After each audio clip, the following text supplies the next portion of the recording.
Messieurs, dames, bonjour, bienvenue sur YouTube.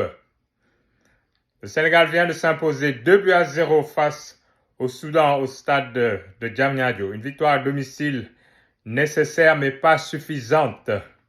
En effet, les Lions ont assuré l'essentiel aujourd'hui. Avec 2 buts en première mi-temps, capitaine Koulibaly qui ouvre le score. Pape Matar Sarr qui flotte sur la première ligue sur Tottenham en ce moment au milieu, qui marque le deuxième but. Et 2-0 à la mi-temps, c'était plié. On a joué un peu la deuxième mi-temps sur cette note-là.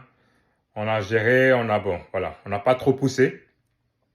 La meilleure action pour moi de la deuxième mi-temps, peut-être même du match, reste ce centre au cordeau, qui est la signature de Milk El Hadj Malick Diouf, l'arrière gauche de West Ham, qui a commencé à reprendre ses sensations avec une passe décisive d'ailleurs le week-end dernier, qui a failli en avoir une autre, car son centre de la gauche a été repris par Pape Matar Sarr sur la barre. Casse, on dirait en Wolof. N'en demeure pas moins que le score final c'est 2-0, alors que la République démocratique du Congo, notre adversaire de mardi prochain, s'est imposé 4-1 chez le Soudan du Sud.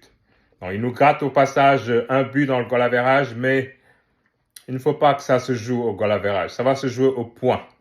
Le match de mardi, c'est un match à 6 points.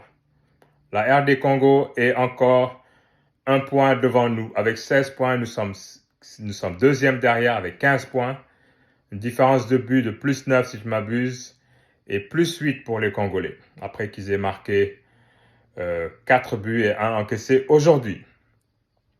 Comme je le dis depuis le début, il va falloir aller gagner à Kinshasa. Le match de mardi, pour moi, c'est le match le plus important de l'équipe du Sénégal cette année. Pour repasser devant ces Congolais, devant qui on a lâché bêtement 2 points à Diamniadio en concédant le nul en fin de match.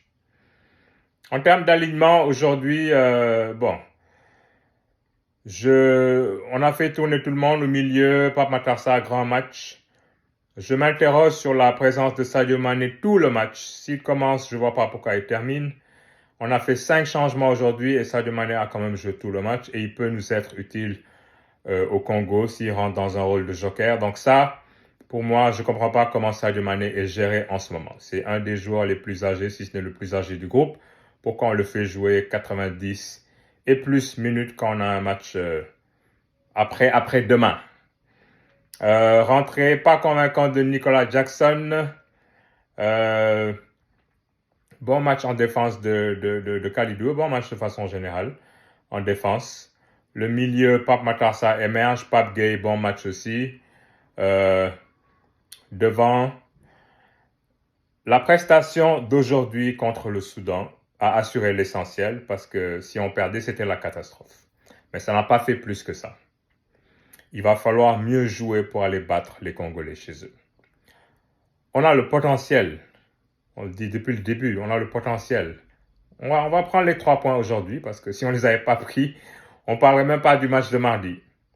Mais là, il va falloir montrer un autre visage, un visage plus affamé. Un visage qui va aussi concrétiser les occasions qui sont devant. Jackson rentrait en fin de match, mais voilà, personne ne sait ce qu'il fait, Nicolas Jackson. Sadio Mané, je pense qu'il bénéficierait d'un rôle plus réduit pour être plus tranchant devant les buts à son âge. Et voilà. Mardi, c'est le grand jour. On se voit après le match de mardi. Bonne chance aux Lions et allons chercher cette qualif pour la Coupe du Monde 2026 aux États-Unis. Salut!